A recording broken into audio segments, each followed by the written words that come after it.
அஸ்ஸலாமு அலைக்கும் ஃப்ரெண்ட். கத்திரிக்காய் மசாலா பண்ணிக்கலாம் அன்றைக்கி. ரொம்ப ரொம்ப டேஸ்ட்டாக இருக்கும். ஒரு ஒரு கத்திரிக்காயும் அல்வா மாதிரி இருக்கும். அவ்வளோ நல்லாயிருக்கும்.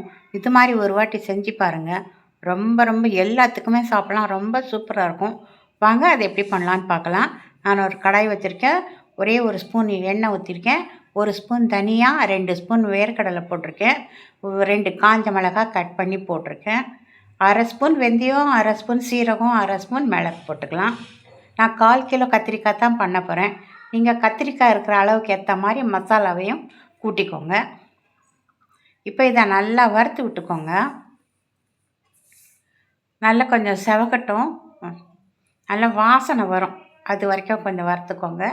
இப்போ இதில் கொஞ்சம் கருவேப்பிலை சேர்த்துக்கோங்க. இதையும் சேர்த்து நல்லா வறுத்து விட்டுருங்க.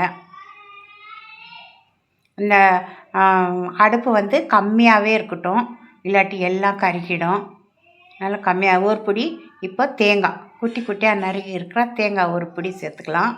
இதையும் சேர்த்து நல்லா வதக்கி விடுங்க. இப்போ இதில் 2 ஸ்பூன் எள், கருப்பு எள், வெள்ளை எள் எது வேணும்னாலும் சேர்த்துக்கலாம். நான் கருப்பு எள் சேர்த்துருக்கேன். இதையும் நல்லா கலந்து விட்டுக்கோங்க. அவ்வளோதான். இதை நல்லா வறுத்தாச்சு. இப்போ இதில் தேவையான அளவு உப்பு சேர்த்துக்கலாம். இதையும் நல்லா கலந்து விட்டுக்கலாம். இப்போ அடுப்பை ஆஃப் பண்ணிவிட்டு இதை நல்லா ஆற வச்சுக்கலாம். ஆற வச்சு மையாக அரைச்சிக்கலாம். பாருங்க, இப்போ நல்லா அரைச்சி கொண்டு வந்துட்டேன். அதில் இப்போது ஒரு ஸ்பூன் மிளகாய் பொடி சேர்த்துக்கலாம். கொஞ்சமாக உப்பு சேர்த்துக்கலாம். இதை நல்லா கலந்து விட்டுக்கலாம். இது வந்து இப்போ நான் கத்திரிக்காய்க்குள்ளே ஸ்டஃப் பண்ண போகிறோம். அதுக்காக தான் இந்த மிளகாய் பொடி சேர்த்துருக்கோம். இந்த பச்சை மசாலாவே அவ்வளோ டேஸ்ட்டாக இருக்கும். துவையல் மாதிரியே இருக்கும். எள்ளு துவையல் பண்ணுறோம்ல, அதே மாதிரி இருக்கும். இப்போ 4 நாளாக கட் பண்ணியிருக்கிறேன். அதுக்குள்ளார இந்த மசாலாவெல்லாம் வச்சுக்கோங்க. ரொம்ப நல்லாயிருக்கும். இது ஒரு வாட்டி செஞ்சு பார்த்துட்டிங்கன்னா அப்புறம் நீங்கள் கத்திரிக்காய் வாங்கும் போதெல்லாம் இப்படித்தான் பண்ணுவீங்க. இது பண்ணுறதுக்காகவே கத்திரிக்காய் வாங்குவீங்க. கத்திரிக்காய் நமக்கு ரொம்ப நல்லது தான். இது வந்து இந்த நம்ம சும்மா கத்திரிக்காய்ன்னு சொல்கிறோம். இந்த கத்திரிக்காயில் வந்து புத்துநோய் செல்களை அழிக்கக்கூடிய சக்தி இருக்கான் அப்படின்னு சொல்கிறாங்க. அதனால் கத்திரிக்காய் நிறைய சாப்பிடுங்க. இதே மாதிரி நிறைய விதவிதமாக பண்ணி சாப்பிடுங்க. நிறையா விதம் இருக்குது கத்திரிக்காய் பண்ணுறதுக்கு. இப்போது நான் ஒரு 50 கிராம் வரைக்கும் எண்ணெய் ஊற்றிருக்கேன். அதில் கொஞ்சம் கடுகு, ஒரு அரை ஸ்பூன் வெந்தயம், அரை ஸ்பூன் சீரகம், அரை ஸ்பூன் மிளகு சேர்த்து இது நல்லா பொரிஞ்சதும் நம்ம ஸ்டஃப் பண்ணி இருக்கிற கத்திரிக்காவை அதுக்குள்ளே சேர்த்துக்கோங்க. சேர்த்து இந்த கத்திரிக்காவை நல்லா எண்ணெயில் வதக்கணும்.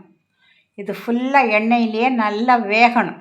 இந்த மசாலாவோட இந்த எண்ணெய் எல்லாம் உள்ளே போயிட்டு அவ்வளோ ஜம்முன்னு இருக்கும் இந்த கத்திரிக்காய். செஞ்சு பாருங்கள். இப்போ நல்லா அதை வதக்கி விட்டாச்சு. அப்படியே மேலே வந்து அப்படியே சுருங்கி போச்சு கத்திரிக்காய். இப்போ வந்து 3 வெங்காயம், 3 தக்காளி கட் பண்ணி வச்சுருக்கிறேன். உங்களுக்கு கிரேவிக்கு தகுந்த மாதிரி நீங்கள் எடுத்துக்கோங்க அளவு. நான் ஒரு 1/4 கிலோவுக்கு வரைக்கும் தான் எடுத்திருக்கேன். இப்போ இதுலேயே கொஞ்சமாக தண்ணி ஊற்றி இதை நல்லா கலந்து விட்டுக்கோங்க. நல்ல டேஸ்ட்டும் அருமையாக இருக்கும். வாசனையும் ரொம்ப ரொம்ப பிரமாதமாக இருக்கும். எள்ளு வேர்க்கடலாம் சேர்த்துருக்கோம். செம்மையாக இருக்கும் வாசனையும். இதை நல்லா கலந்து விட்டுக்கோங்க. இப்போ நம்ம இதில் இருக்க காரத்துக்கு மிளகாப்பொடி 2 ஸ்பூன் சேர்த்துக்கலாம். தனியாப்பொடி 1 ஸ்பூன் சேர்த்துக்கலாம். நான் எப்போவும் தனியாப்பொடி கொஞ்சமாக தான் சேர்ப்பேன். மிளகாப்பொடி தான் ஜாஸ்தி சேர்ப்பேன். அப்புறம் காஷ்மீரி மிளகாப்பொடி 1 ஸ்பூன் சேர்த்துக்கலாம். இப்போ இதை நல்லா கலந்து விட்டுக்கோங்க.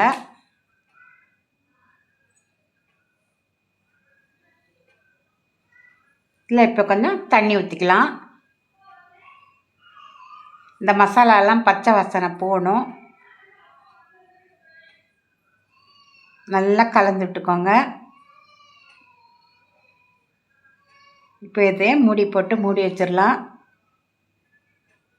நல்லா கொதிக்கட்டும். எண்ணெய்லாம் பிரிஞ்சு வரட்டும்.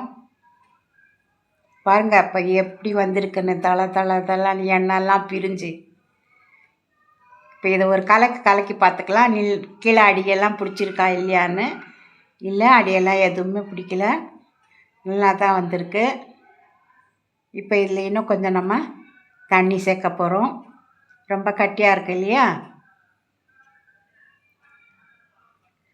இது புளி நல்லா கெட்டியாக கரைச்சா ஒரு எலுமிச்சம்பழம் அளவுக்கு புளி எடுத்து நல்லா கெட்டியாக கரைச்சிருக்கேன். அது போட்டுக்கலாம். அதோட கொஞ்சம் தண்ணியாக சேர்த்துக்கலாம். தண்ணி சேர்த்து இப்போ இதை நல்லா கலந்து விட்டுக்கோங்க. இந்த புளியோட பச்சை வாசனைலாம் போகட்டும். இப்போ புளியோட பச்சை வாசனைலாம் போயிட்டு மறுபடியும் அது எண்ணெய் பிரிஞ்சு வரும். இப்போ பாருங்கள் ஓரமாக இருக்குல்ல, அதில் கொஞ்சமாக எண்ணெய் தண்ணி ஊற்றி நல்லா இதை எடுத்து விட்டுறலாம். அது குழம்புக்கு கொஞ்சம் தண்ணி போட்ட மாதிரியும் இருக்கும். இந்த அக்கம் பக்கத்தில் இருக்கிற மசாலாவையும் அதுக்குள்ளே தள்ளின மாதிரி இருக்கும். இப்போ மறுபடியும் தட்டை போட்டு மூடி விட்டுறலாம். ஏன்னா இது தெரித்து மேலே எல்லாம் பட்டுரும்.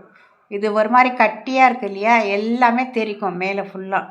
அதுக்காக அதை மூடி மூடி மூடி தான் அதை சமைக்கணும். இப்போ ஒரு 1/4 மூடி தேங்காய் நிறைய போடக்கூடாது, கொஞ்சமாக போட்டுக்கலாம். அதோட கூட கொஞ்சம் தண்ணி சேர்த்துக்கலாம். ரொம்ப சூப்பரான ஒரு கத்திரிக்காய், மசாலா கத்திரிக்காய், ஸ்பெஷல் மசாலா கத்திரிக்காய் பண்ணி பாருங்கள். சூப்பராக இருக்கும். எல்லாத்துக்குமே சாப்பிட்லாம். தேங்காய் சாதம், சாதாரண சாதம், பிரியாணி, இட்லி, தோசை எல்லாத்துக்குமே ஓகே தான்.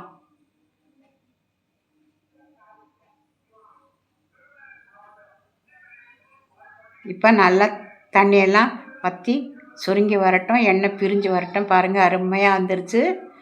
அவ்வளோதான். இப்போது இதுக்கு மேலே நம்ம கொத்தமல்லி கருவேப்பிலை தூவி இறக்கிட வேண்டியது தான். பாருங்கள் சுட சுட சாதத்தில் போட்டு சாப்பிட்டு பாருங்கள். பக்கத்தில் சைட் டிஷ் கூட கேட்க மாட்டீங்க, அந்த மாதிரி இறங்கும் சாப்பாடு. பிடிச்சிருந்தா லைக் பண்ணுங்கள். இன்னும் நிறையா ரெசிபியெல்லாம் என்னோடய சேனலில் இருக்குது, போய் பாருங்கள். பிடிச்சிருந்தா லைக் பண்ணுங்கள், கமெண்ட் பண்ணுங்கள். புதுசாக பார்க்குறவங்க சப்ஸ்கிரைப் பண்ணி பாருங்கள். பெல் ஐக்கான் அமுக்குங்க. அப்போ தான் நான் போடுற வீடியோலாம் உங்களுக்கு வந்து சேரும். இதே மாதிரி செஞ்சு சாப்பிடுங்க. இந்த கத்திரிக்காய் மசாலா ரொம்ப நல்லாயிருக்கும். மசாலாவும் நல்லாயிருக்கும், இதில் கத்திரிக்காயும் நல்லாயிருக்கும். ரெண்டுமே பர்ஃபெக்டாக ரொம்ப நல்லாயிருக்கும். பிடிச்சிருந்தா லைக் பண்ணுங்கள். அஸ்ஸலாமு அலைக்கும் வரஹ்மத்துல்லாஹி வபரகாத்துஹ்.